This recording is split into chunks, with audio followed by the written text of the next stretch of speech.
মদিনার মাটি রে, সকল সুখে বুঝি তোর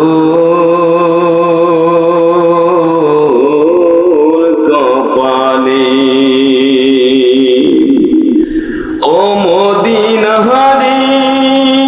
উপস্থিত জাতির শ্রেষ্ঠ সন্তান, সকল নায়েবে নবী, উলামায়ে কেরাম, মুরব্বিয়ান ইজাম, যুবক ভাইয়েরা, স্নেহের কচি কাচারা, পর্দার অন্তরালে অবস্থানরত পরম শ্রদ্ধা মা ও বোনেরা, সালাম পরিবেশন করেছিলাম। শুকরিয়া আদায় করছি আল্লাহ তাআলার দরবারে। এই মুহূর্তে আল্লাহর এক বড় বিরাট মহান হুকুম ছিল আমাদের উপরে। কি সে হুকুমটা ছিল বলেন তো আপনারা শুনি।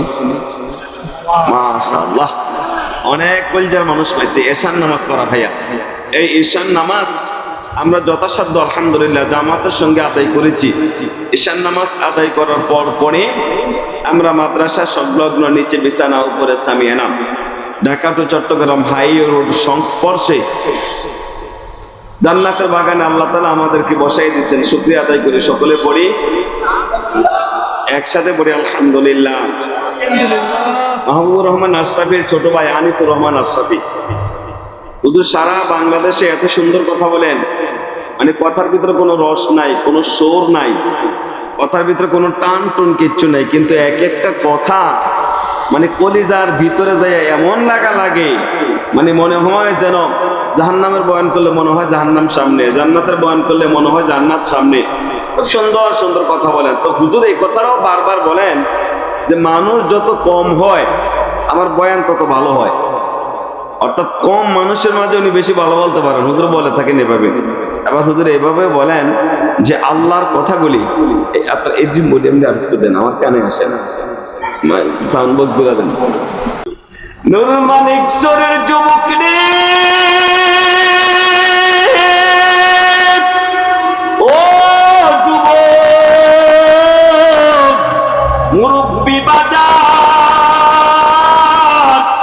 কেউ যদি আমারে প্রশ্ন করে আর কেউ যদি আমারে আইসা বুঝায় হুজুর আমরার নূর মানিক চরে এই কতজন মানুষে আমরা আছি, আমরা বেশি মানুষ নাই, এই কথা আমি পাগল হলেও বিশ্বাস করব না। ও আমার বন্ধু, ও আমার বাজান, ও আমার ভাইয়া, এই জান্নাতের বাগানে হোসেনপুরের অগ্রিম 40,000 দেয় নাই, এই জান্নাতের বাগানে হোসেনপুরের যাওয়ার সময় 20,000 টাকাও দিত না ভাইয়া। আবার কয় টাকা দিব এটা আমি জানিও না, মোট করে যেটা দিবে এটার নাম হলো কন্ট্রাক্ট নাম। এটার নাম কি বলেন সবাই কোন? একটা হাদিস আপনাদের জানা আছে নি? হুজুরা কত কথা কইব, হুজুরা সরকারও খায় মুচ্ছুদ আসান দেয়, হুজুরার এত কথা ধরুন যাইব, হুজুরার কথা ধরলে আরি বাবুরি চলন যেত না। এবার বিবেকের মধ্যে ঢেড়া পড়ছে, ঠিকটা ব্যাটি কয় না তো, হুজুরের কথা ধরুন যেত না। ও তো সেই হুজুর স্যার আপনি কি পারছেন, আপনি অনের পরে হুজুর, আপনার শূন্যতে খাতনার সময় হুজুর, আপনার বিয়ের দিন হুজুর, আপনার জানাজার দিন হুজুর, আপনার কবর রাখিয়া হুজুর, আপনার 40-এর দিন হুজুর, সব জায়গায় হুজুরের কাম লাগলো। আর আপনি কোন বলে হুজুরের কথা ধরুন যাইতো না, আপনার বিবেকের মধ্যে কি পড়ছে আর মাইকে কইলাম না, ঠিকটা বেটি কইয়েন। দ্বিতীয় ঘোষণায় আসবে রে বন্ধু, আজকের এই ঘাসুরের মাঠে কে আছো ধৈর্যশীল ব্যক্তি ছিনা, দাঁড়াইয়া যাও। এই নূর মানিক ছিলেন কিছু কিছু মানুষ বিজলির আকারে দাঁড়াইয়া যাবে, ফেরেশতারা বলবে কোথায় যাও, বেহেশত যাই, এমনি হাদিসটা লেখা আছে। ফেরেশতারা বলবে কি উড়ছো, কই যাও, বেহেশত যাই। হিসাব দিতা না, আমরা হিসাব টিকাস নাই, আমরা আগে জানাই দেওয়া হয়েছে আমরা নাকি জান্নাতি। বলে দুনিয়াতে কি আমল করছ, দুনিয়াতে মনটায় চাইছিল না মাহফিলও যাইতাম, কিন্তু যখন মনটায় চাইছে না তখন আমি বুঝছি মাহফিল ভালো না খারাপ। ভালো মাহফিল ভালো না খারাপ ভাই? ভালো না। এই যে ভালো জায়গাটা যাইতাম আমার মনটা চায় না, নিশ্চয় আমার তো চায়, একজনে না আমার চাওয়ায় না, এটা কেডায়? শয়তান। আমি মনের লোক যুদ্ধ করে লাইছি, আমিও বুঝ জ্বালাইছি, আরে আমার শয়তানে না কই যাইস না, এবার শয়তানের লোক যুদ্ধ করে হাদিসটা আমার থেকে নিয়েন।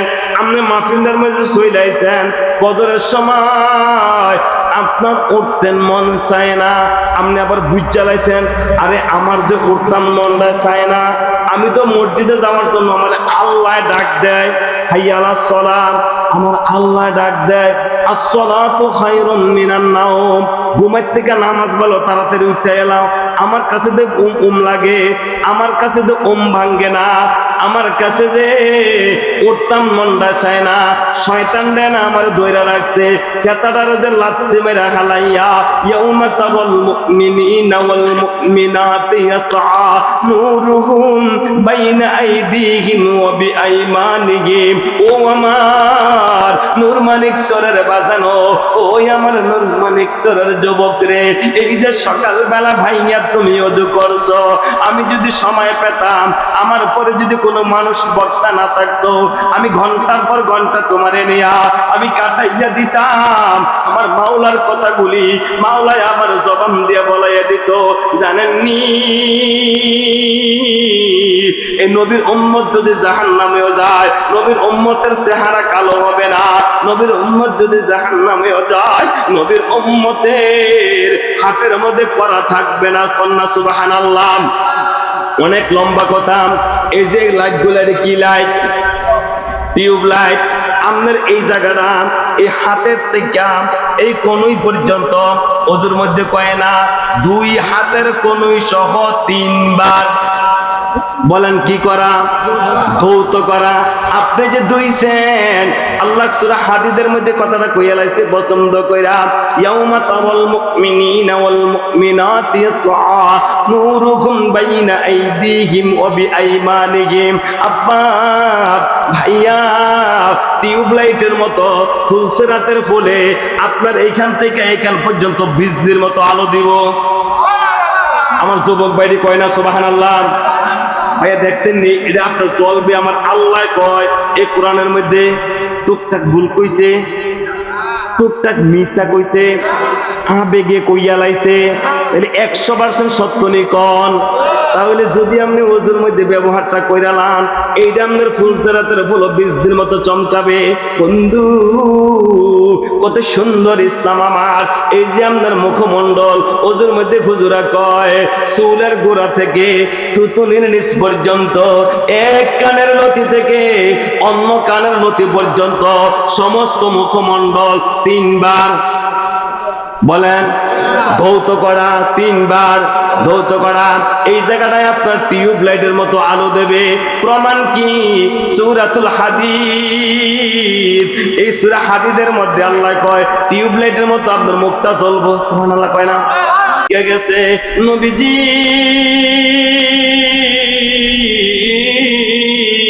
আল্লাহর হাবিব, আমার ভিতরে কবরের ভয় ঢুকছে। ও নূর মানিক সোনার মানুষ, আমি যদি আপনারে প্রশ্ন করি, আপনার হমাইন্না মানুষ যে যে দুর্বয়সে আছেন, ধরেন আমরা হাদিস সাহেব ওয়ো, আপনারা যদ্দূর আছেন বয়সে, আপনারা হমাইন্না মানুষ মারা গেছেনি, আপনারা হমাইন্না মানুষ মারা গেছেনি, আপনারা তো বড় মারা গেছেনি, আপনারা তো ছোট মারা গেছেনি। ওদের খেয়াল করেছে, খেয়াল করেছে, আমার দিয়ে খেয়াল করি, আমার হমাইন্না মারা গেছে, আমার তো বড় মারা গেছে, আমার তো ছোট মারা গেছে। সেদিন একটা মোবাইলে দেখলাম ভিডিওর মধ্যে হুন্ডা দিয়ে যাইতেছে, মা জিয়ে আর জামাই, জামাইয়ে চালাইতেছে, হঠাৎ কইরা মোস্তা খাইয়া হুন্ডাটা পড়ছে আর চাক্কার তলে বুড়ি মাথাটা গেছে। নিচে কে? মরণের নমুনা, মরণের নমুনা। এই গতকালকের ঘটনা, এই যমুনা সেতুর মধ্যে ইয়ে দিব, ইদানি কয় ব্রিজ টোল, টোল টোল দিব। বাচ্চাটাকে আব্বু তুমি আমার কাছে টাকাটা দাও, আমি দিই। বাচ্চাটা দিতে আছে জানালা দিয়া, এমন অবস্থায় একটা গাড়ি, একটা ছবিটা আমার মোবাইলে আছে, এমন ভাবে ফেসছে, লোকটা চালাইতেছে তো, সে লাফ দিয়ে বাড়ি গেছে। সে বলতেছে কাঁদতে কাঁদতে মিডিয়ার সামনে, আমি নিজে দেখছি আমার বাচ্চাটার সামনে দিয়া মাথার উপর দিয়ে চাক্কাটা গেছে, আমার বাচ্চার ওই যারা বাড়ি গেছে, জিব্বাটা বাড়ি গেছে, চোখটির ঠুস করে বাড়ি গেছে, আমার বউ মারা গেছে। এরকম পরিস্থিতি থেকে আমারে আপনারা বাঁচাইছিল কে? এত আসতেনি কইবেন, চিৎকার করে কইতেন না কে বাঁচাইছিল? খুব বেশি মহাভারত অপরাধ হয়ে গেছিল। আল্লাহ আমার বাচ্চার এখন না আল্লাহর অপরাধ হয়ে গেছিল। আপনি অক্ষণ থেকে দেখেন, আমি কুমিল্লা শহরেই থাকি, কুচাইতলী হাসপাতালের মধ্যে সিট খালি নাই, সদর হাসপাতালে সিট খালি নাই, বারান্দা রয়েছে, বারান্দার মধ্যে উলগার মধ্যে আরেকজনের স্যালাইনটা ধরে রয়েছে, দুর্গন্ধ হয়, কারবার আসেনি। আমার আপনার আল্লাহ ভালো রাখছি, আপনি মাহফিল হইয়েন না। ইন্নাল ইনসানা লিরাব্বিহি লাকানুদ, আল্লাহ কই নিমু খারাম, নাউজুবিল্লাহ কোন। এবার ওসমান ইবনে মাকজুমের ভিতরে কবরে ভয় ঢুকছে, যাইয়া কয় নবী আপনি যদি আমার অনুমতি দেন আমি সংসার করতাম না। হুজুর আমি সংসারদারি করতাম না। বলে কি করতাম না কও? বলে আমি আমার বউয়ের থেকে আলাদা হইয়া যাইতাম চাই। সূরা সফের কয় নাম্বার আয়াতটা ঘটনাটার পরিপ্রেক্ষিতে নাযিল হইছে? 10 নম্বর। বলেন সবাই বলেন। আমি না শুরুতে কইছি আপনারা আমার সাথে কথা কইেন, কথার মতো করে কথা কইেন, লাভের কথা কইয়াম। সূরা সফের ওই যে আরেকটা কথা তো শেষ করে দিছি না, গুসামিল দিয়া লাইছি। ফজর নামাজ পড়লাম 2 রাকাত, সওয়াব নেয়া কয় রাকাতের? 20 রাকাতের। এটা কিটা? মেসওয়াক। এটা করলে ক্ষতি না উপকার? বলেন কি উপকার? মরণের সময় কলমা নসিব হইব। সুবহানাল্লাহ কোন। মুখের দুর্গন্ধ যাইব, মুখের থেকে কফ বাইরিব, এরপরে মাথার ব্রেন ভালো থাকবো। 70টা উপকার এই মেসওয়াকের, বাদ দেন 70টা উপকার। 2 রাকাত ফরজ নামাজ পড়বেন, 70 দুগুণে কত? 140 রাকাতের সওয়াব নেবেন। সুবহানাল্লাহ কর। ও আপনি দামি মানুষও, আপনি যারা বাইত বই দিচ্ছে আপনি তার মতন না, তারা দোহানো বই দিচ্ছে আপনি তার মতন না। আর যার কত হইবে ইমানের বলে গায়ের জোরে না, তাহলে 2 রাকাত ফরজ পড়বেন, 140 রাকাতের সওয়াব নেবেন। তাহলে হেদিকে আছে 1 এ 10, তাহলে এখানেও আছে কত? 70। 10 আর 70 কত হয়েছে? 80। তাহলে 1 রাকাতে 80। এরপর আইয়া আপনারা জুমার মসজিদরা কোনটা? পেছনে। 1 রাকাতে 500। সুবহানাল্লাহ কোন। তাহলে হেদিক দিয়ে আছে কত? 80। এখানেও আছে কত? 500। এরপর নবী যখন মেরাজের থেকে ফিরাই তোলক দিল, তখন কার লোকানা কত হয়েছিল? হ্যাঁ মুসা আলাইহিস সালাম নবী। মুসা না কিতা কইছিল? 50-এর বেলা কিতা কইছিল কমাই আনেন। তো কমাইতে কমাইতে কমাইতে কমাইতে কমাইতে কমাইতে শেষে না কত আনছিল? আপনারা কিন্তু ওয়াজ আমার হলেন না, সর্বশেষ 5। এরপর আল্লাহ কি কইয়া দিছিল? হাবিব আপনার উম্মত হাকিম লড়ে হুকুম লড়ে না, আমি কইছি 50, বহাল থাকবো 50। আপনার উম্মতে নামাজ পড়বো 5 ওয়াক্ত, সওয়াব নিব 50 ওয়াক্ত। তাহলে হ্যাঁ 1 রাকাতে 50, আর এখানে হয়েছে কত? 580। তাহলে কত হইলো? 630। তাহলে 1 রাকাতে যদি 630 রাকাত হয়, তাহলে 2 রাকাতে 1260। এই 1260 যদি ফরজ নামাজ 2 রাকাত ফজর হয়, এরপরে জোহরের সময় সুন্নত ফরজ কয় রাকাত, আসরের সময় কয় রাকাত, এশারের সময় কয় রাকাত, মাগরিবের সময় কয় রাকাত, এরপরে 1 সপ্তাহ বললে কয় রাকাত হয়, 1 বছর বললে কয় রাকাত হয়, 10 বছর বললে কয় রাকাত হয়? আল্লাহু আকবার কইতেন না? এবার কেন আপনার দাম বেশি? ওই মুসা আলাইহিস সালামের তারা 1800 বছর ইবাদত করছো, আমরা একদিনে ফজর পড়ছি 2 রাকাত, আর সওয়াব নিছি 1360 রাকাতের। সুবহানাল্লাহ কয় না? কি এর লোকে কি ফান্তাবো তো কি আমরা লোকে কেমনি আইবি? ঠিক তবে ঠিক কয় না রে? এই অফার গুলো যদি মানুষ ছাইরা দেয়, এই সুযোগ যদি মানুষ ছাইরা দেয়, এরপরে আল্লাহ কয় আর তোরে জান্নাতে নেওয়ার জন্য আমি কি করতাম কত, আর কত স্ট্যান্ডার্ড সহজ করতে পারে আমনে কোন? যে 40 হাতে 40 টাকা দেয়, হাতের কলা খাইতে কইলো হাতে কইলে দিলে ঠিক নিও, ও কলা খাইতে কইলো কইলে দিলে, তার মানে তোর নসিবে কলা নাই, কাউ কমলা খাইতে জানে না। ঠিক তবে ঠিক পাই না? এই অফার আল্লাহ আপনার দিয়ে কইতেছে তোমরা দাম বেশি হাসরের ময়দানে। কারণ এরপর আমি তো জুমার কথা না কইছি, আপনারা যদি কেউ যাইয়া এই মক্কা শরীফ মদিনা শরীফ 1 রাকাত পড়তেন পারেন, কত রাকাতে সওয়াব না মদিনায়? 50,000। কয় রাকাত? 50,000। আর যদি মক্কায় পড়লাম 1 লাখ রাকাত, আর রমজানও দেয় 170 কইয়া লাভে নাই, ঠিক নেই? এই বোনাস মানুষ, এই বোনাস মানুষ, এই বোনাস মানুষ কেমনে আমার আল্লাহ রে হাসরের ময়দানে দোষী করবে? যুবক ভাইয়া, এই অফার গুলো যদি তুমি গ্রহণ না করো রে, বেহেশত 8টা, দোজখ 7টা, মনে রাখো ওই 7টা দোজখ ওই বেটারে দিয়ে পুরাইব যেই বেটাই এই সহজ ইসলামের এই অফারটি গ্রহণ না করবে। বন্ধুরি, ওসমান ইবনে মাযউম আয়েশা নবীজির কাছে কয়, নবী গো আমার ভিতরে কবরের ভয় ঢুকছে গো নবীজি, আমি আর কত কবর দেখতাম, এই কবরের পাশে দিয়ে যাইলে আমার কলিজাটা থরথর করিয়া কাঁপে, আমি জানাজার মাঠে গেলে আমার কলিজাটা থরথর হইয়া কাঁপে। ওই আমার নূর মানিক সরের আব্বা, ওই আমার নূর মানিক সরের ভাইয়া, জীবনে যদি কোনো লাশের গোসল না দিয়া থাকেন, একটা দিন একটা লাশের গোসল দিয়েন, দেখবেন আপনার জীবনে যত ইবাদত করছেন সবচেয়ে বেশি ইবাদতের সমাজ বেশি হইব, আপনার দিল কদ্দুর নরম হইব। আমি লাশের গোসল দিছি, ওই আপনারা অনেকে চিনবেন, ময়নামতি নাম তো লাগার আমরা চিনেননি, জহির মানে একটা চেয়ারম্যান আছিল, অনেকে চিনবেন, খুব দাপটের আছিল, খুব দামিয়া ছিল, ন্যায় নীতিবার মানুষ আছিল। এবার গোসল দিছি, আরেক সচিবের বাপের আমি গোসল দিছি। আমি বাস্তবতা আমার চেয়ে আপনারা বেশি দেখেন নাই। আমি করোনা ভাইরাসের সময় বুড়ির সঙ্গে যত মানুষ মারা গেছে আমার এই মোবাইলটার ভিতরে আজও বিদ্যমান। আমি করোনা ভাইরাসের সমস্ত লাশের জানাজা আমি বলছি বুড়িচং থানার, আমি গোসল দিছি, আমি কবরে রাখছি। বাবার লাশের সামনে আমি তার ছেলেকে দেখি নাই, পরিবারের মধ্যে বিবিরে খুঁজা পাই নাই, ঘরের ভিতরে কাউকে খুঁজা পাই নাই। এই জন্য বলি জিন্দেগিটা বরবাদ করো। বোকা মানুষ, কপাল পোড়া মানুষ, হতভাগা মানুষ, কারে বরবাদ করতেছেন? আপনি মরার 5 দিনের সময় যে অনুষ্ঠানটা করব, একজন আরেকজনকে গোস্ত বাড়াইয়া দিব, বেআইনে গোস্ত দিব, বেআইনের গোস্ত দিব, আপনি আড্ডি ডালন, বেআইন আড্ডিটা চাবান, এটা নরম আড্ডি, মরমরাইয়া খান, করকরাইয়া খান। আপনি কবরের ভিতরে কি হালত এইটা তারা চিন্তা করতো না, আপনার গোস্ত লইয়া তারা চিন্তা করব। কেউ কইব আমার পাত পড়ছে চর্বি, কেউ কইব আমার পাত পড়ছে রানের গোস্ত, কেউ কেউ কইব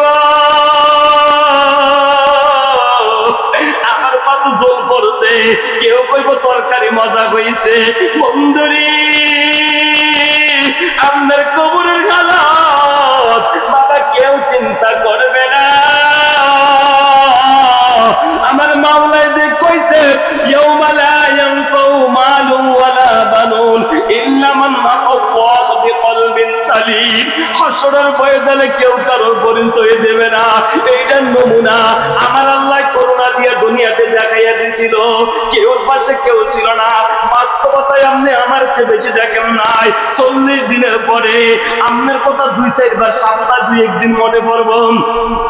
আপনার প্রতি কেমনে মনে করব? হেঁটে তো বড় ব্যস্ততা, আপনার নাতি বুঝ আছে, হেঁটে আপনার কথা বুঝলা যাইব। 1 বছর পরে রোজার মাস আইলে আপনার পুত্রে কেউ মনে করে দন লাগবো, আব্বার লাগে কত দোয়া পড়াইতা না। এরপরে দেখবেন একদিন কত কবরের পাশে যাইব, হারামো সৌদিয়া পানি আইতো না। ইমাম সাহেব দেখবেন কান্নার বান করব, ইমাম সাহেবের টাকা দিব। এইটাই জিন্দেগির নাম। কোথায় জিন্দেগিটা কাটাইতেছেন? কন্যা দেহি কাপড়ের কাপড়টা পরানোর পরে, কন্যা দেহি কবরটার ভিতরে রাখার পরে, কন্যা দেখি মাটির সাটিটা দেওয়ার পরে, বাঁশটি দেওয়ার পরে, মাটির উপরে শাড়ি, শাড়ির মাটির উপরে এরপরে কি পাতা পোতা এরপরে মাটি দিয়া পাড়াইয়া চইলা আপনার পরে আপনার ওই পোলা ক্ষেতের দলিলটা কই, আপনার নালের ক্ষেতের জমিনটা দলিলটা কই, আপনার বিডার জমিনটা কই, আপনার টাইসলা বাড়িটা কই, ওই আপনার গাড়িটা কই, আপনার সোনালী ব্যাংকের চেক বইটা কই বাড়িওয়ালা। আপনার মতো কত বাড়িওয়ালা, আমার থেকে কত দলা দলা বেড়ায়, আমার থেকে কত শক্তিশালী বেড়ায়, ওই কবরের কানে গেলে দেখবেন শুয়ে রইছে, নাম নিশানা নাই।